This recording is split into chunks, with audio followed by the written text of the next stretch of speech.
Hi everyone and welcome back. We're reading from the Grimm Tales, Stories for Young and Old by Philip Pullman.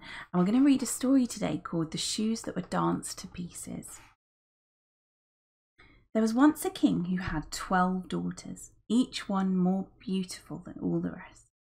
They slept together in one room, their beds all in a row, and every evening when they were all tucked up, the king himself locked the door and bolted it. However, when he opened the room every morning, he discovered that their shoes had been danced to shreds, and no one knew how that could possibly have happened. The princesses would say nothing about the matter. The king announced that anyone who could discover where his daughters went to dance in the night could choose one of them for his wife and in time become king himself. On the other hand, if he failed to find out the truth after 3 nights, he would lose his own life. Soon, a prince from another country arrived and offered to take on the task. He was made welcome and taken to a room next to the princess's bedroom, where he was to keep watch and see where they went to dance. A bed was made up for him, and to make the task even easier, the door to the princess's bedroom was left open. Unfortunately, the prince's eyes felt heavier and heavier as the night wore on, and he fell asleep. When he woke up in the morning, the princess's shoes were nearly worn to pieces.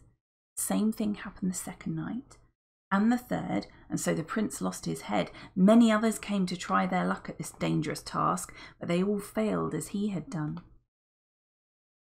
Now, it so happened that a poor soldier who had been wounded and could no longer serve in the army was making his way to that very city.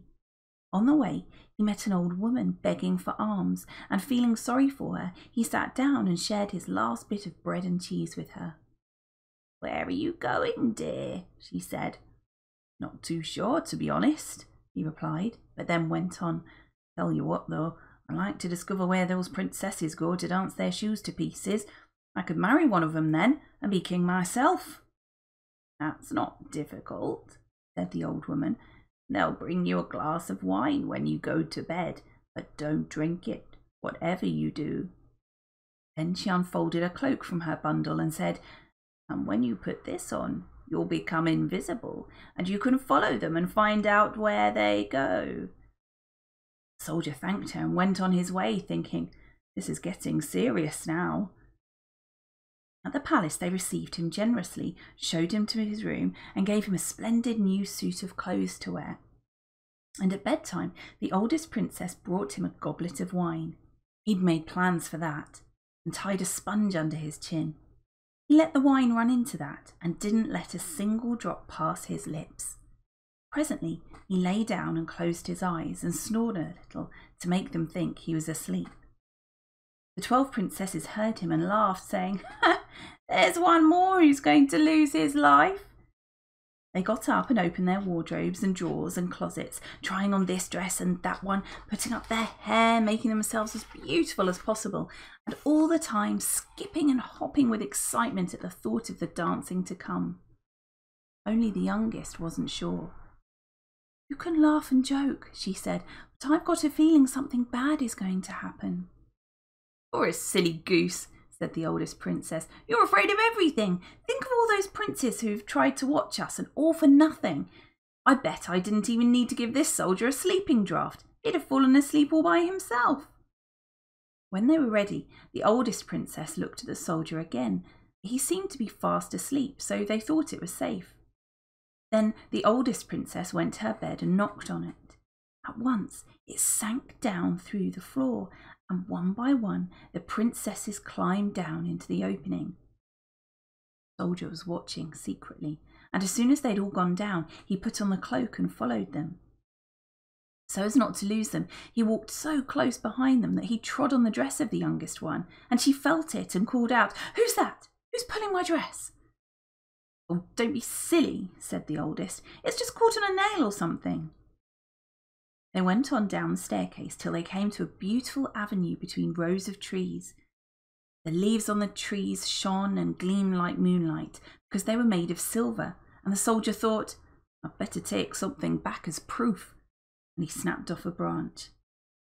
It made such a loud crack that the youngest princess was frightened again. "Didn't you hear that? Something's wrong."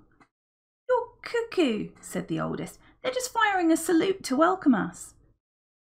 The Silver Avenue changed into one where the trees were all made of gold, and finally to one where they were made of diamonds. The soldier broke off a branch from each of them, and they made such a noise that the youngest princess was frightened again each time, and each time the oldest one said it was the sound of a salute. On they went till they came to a large body of water, where 12 boats were waiting, each with a prince at the oars. As the princesses arrived, the princes stood up and helped them into the boats, one each. The soldier joined the youngest princess and her prince in theirs, without their knowing. The prince said, "I don't know why the boat's so heavy today. I can hardly make it move." "I expect it's the heat," said the princess. "I'm suffocating." On the other side of the water there stood a beautiful castle that was brilliantly lit by 1,000 lanterns.